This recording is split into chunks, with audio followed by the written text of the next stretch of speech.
Hi, thanks for joining me. Today I'm going to be going over part 2 from problem 1 from the very first week of the Invariants competition. If you don't know what that is, I mentioned it in my first video and I'll leave a link in the description below with all the details. But it's a summer maths competition run by the University Maths Society. It's not too late to get involved if you haven't already. You don't have to be part of the university either or even studying maths. You just have to be a university student who's keen and wants to have a go at the problems. Anyway, I'll leave a link in the description below. I'm just going to get stuck in with the solution. Let me first describe the problem, and I'll leave the actual wording of the question in the description below. But we have, in fact, 25 frogs sitting around in a circle, and we start with the first frog. We have second, third, all the way up to 24 and 25. Okay, we start with the first frog, and it eats one of the other 24 frogs with equal probability, so each one with probability 1 over 24. Okay, then after the frog 1 has eaten its frog, we'll move across to the next frog which hasn't been eaten. So that might be frog 2, or if frog 2 is eaten by frog 1, then it would be frog 3. And then that frog eats one of the remaining 23 frogs with equal probability, and so on. And we keep doing this process. We do it 24 times until we're left with one frog, and that frog is called the winner. And we want to know the probability that frog 1 is the winner. Okay? So if you want to pause the video now and have a go at the problem, please do so. And I'm going to go over a solution now. Okay, first thing we're going to do is actually look at this in a more general sense. We're going to look at going up to n frogs, and like this. The way we're going to answer this is via a recursion.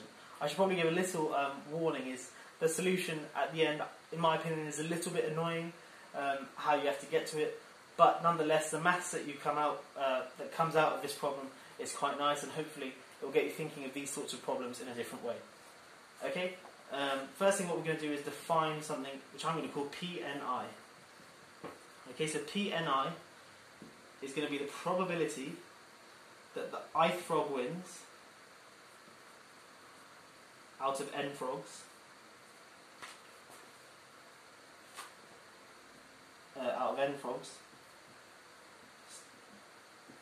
Okay, so we want to know what P25 1 is. Okay, so we want to know P25 1. Let's keep that in mind, just to check, because obviously in the problems case we have 25 frogs, and obviously we want to know the probability that the first frog wins. Okay, so we've got this thing here we've defined, and now I want to build a recursion relation on P and I. Well, first thing I'm going to state is that Pn1 is equal to Pn minus 1 n minus 1. Now where on earth has this come from? Well, Pn1 is the probability that the first frog wins. So now, well, the first frog is going to have to eat one of the frogs. One of these n minus 1 frogs here, sorry. Then, we can sort of think of this as a wheel, and we're sort of rotating it one place. And now there are n minus 1 frogs, and now you can think of this frog here, the first frog, now being in the last position. Frog 2 now becomes, or whichever frog is left, it'll either be frog 2 or frog 3. Mouthful. The next frog that's alive will essentially now become the first position, and then it will sort of rotate around like that. And then we sort of start the game again. The frog that's now in position 1, which would be either frog 2 or frog 3, they then eat a frog with equal probability. So it's this. That's where this thing comes from. So obviously the first frog eats one of the frogs, so that's where the n minus 1 comes from, because there'll only be n minus 1 frogs left, and then frog 1 is now sort of in position n minus 1. Okay, so the probability that the first frog wins out of n frogs is the same as the probability that the n minus 1th frog wins out of n minus 1 frogs. Okay? Perhaps I should say here in my definition of P and I, starting with frog 1.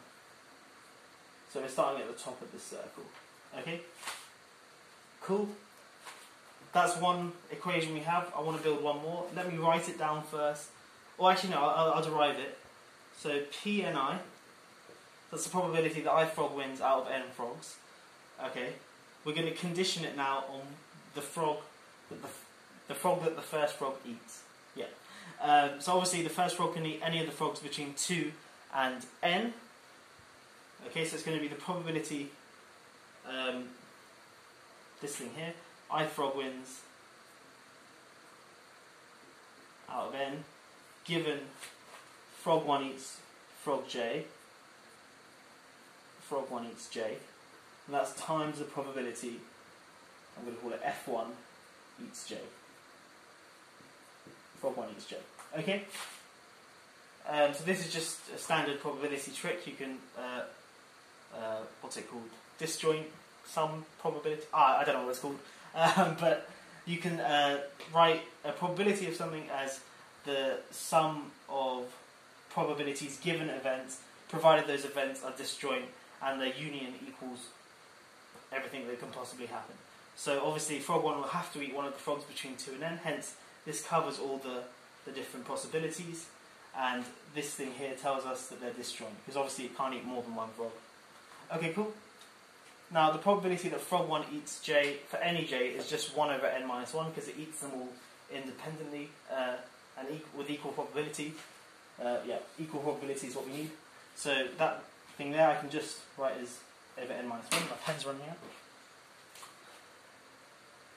It's not much better, but okay. Cool. Now we just need to evaluate this top thing here. So we're going to do some conditioning on whether j is less than I or whether j is more than I. Now obviously if j equals I, so frog1 eats the I frog, then there's no way I can win because it's already been eaten at the first stage. So we only really need to consider j from 2 to n and j not equal I. Okay, let's look at the j frog here. The I frog, which is the one we're considering. We want this one to win. And okay, so let's look at the case where j is less than I. In other words, j is one of these frogs. So the first frog eats one of these I minus 2 frogs here, not including this one, so up to the I minus 1 frog. What's the probability of that? What am I trying to do? Okay, well, firstly, to make things clear, let's write this as a sum from j equals 2 to I minus 1 of this thing here. I frog wins out of n, given f1 eats j, it's fj, and then plus the sum from j equals I plus 1 to n of this thing here.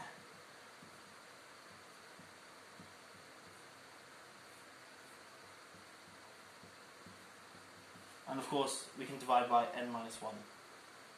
Just put it at the end there. My pens are running out. Ugh. Okay, now let's first consider the case where j is less than I, so it's one of these frogs here. Well, the probability that the I frog wins out of n, again, sort of how we got this result here, we can think of this as rotating slightly. So once the first frog eats, say, the third frog or any of these I minus 2 frogs, this I frog will now move back 2 positions. Okay, one because of just it will rotate 1 each time, but also another one because one frog is now dead. So this I becomes I minus 2 in the second round of the game. So we can write this line here, or this thing here, as probability. Now there are n minus 1 frogs, and I is in the I minus 1 position. I minus 2th position. Okay, and it's for a similar thing here. If j is now bigger than I, so now we're considering j being any one of these frogs here. Okay, so from the I plus 1th frog onwards. Well, how many frogs are there? Well, there's n minus I frogs there. And then I will only have to move, when we rotate this thing here, it will only move around 1 position. Frog 1 will go to the last position, frog 2 will go to frog 1, frog 3 will go to the frog 2 position, and so on. So frog I will now be in place I minus 1. So this thing here is equal to,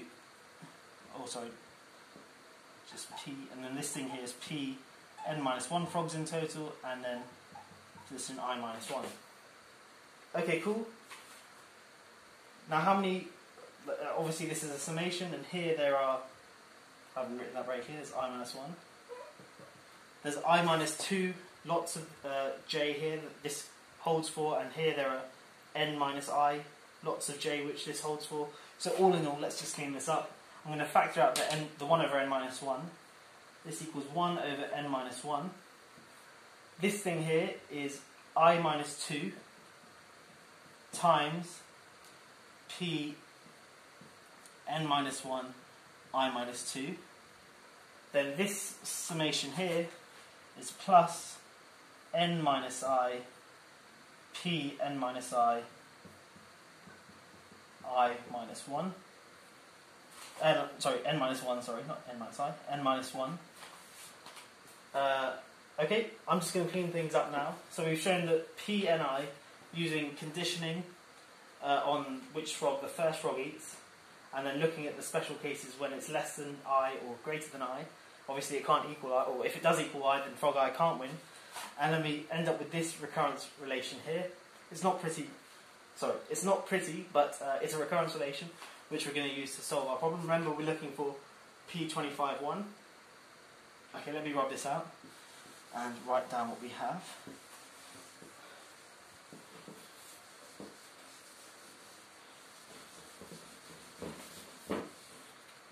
Without my whiteboard falling. Okay, so we have P and I, that equals this thing here.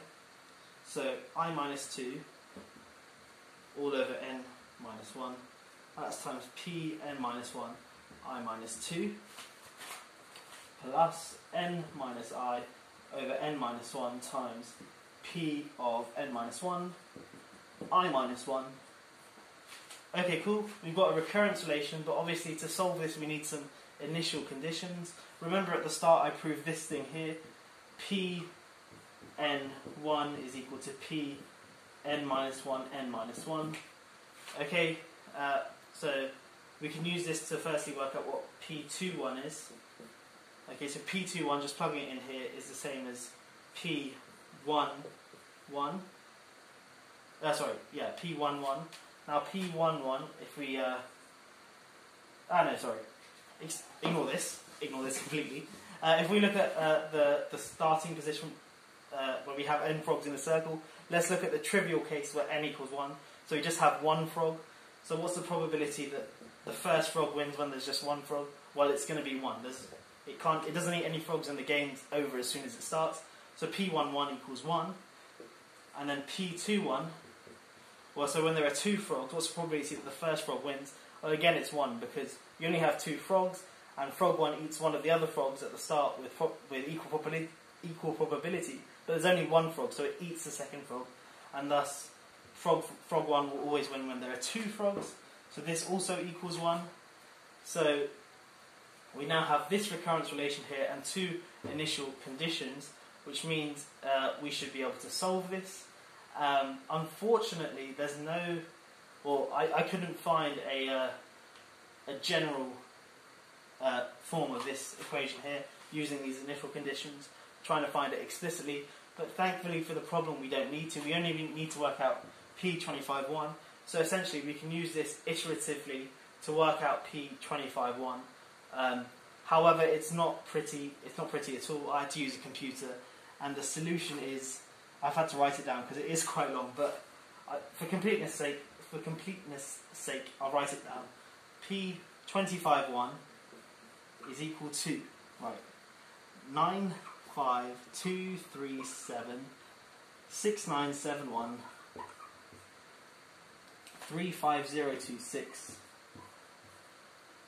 28391 divided by 19584 8611 658 2195 20000. Not pretty at all. And as I mentioned at the start of the question, I wasn't quite satisfied with this ending, but I thought it was quite cool that we could get to this recurrence relation to start off with from quite a challenging problem. Anyway, I hope you've enjoyed this video and the problem as well. If you haven't already checked out the problems, the link will be in the description below. Do get involved if you haven't already. There are some cool prizes to be won. Anyway, catch you in the next video. Have a great day. See ya.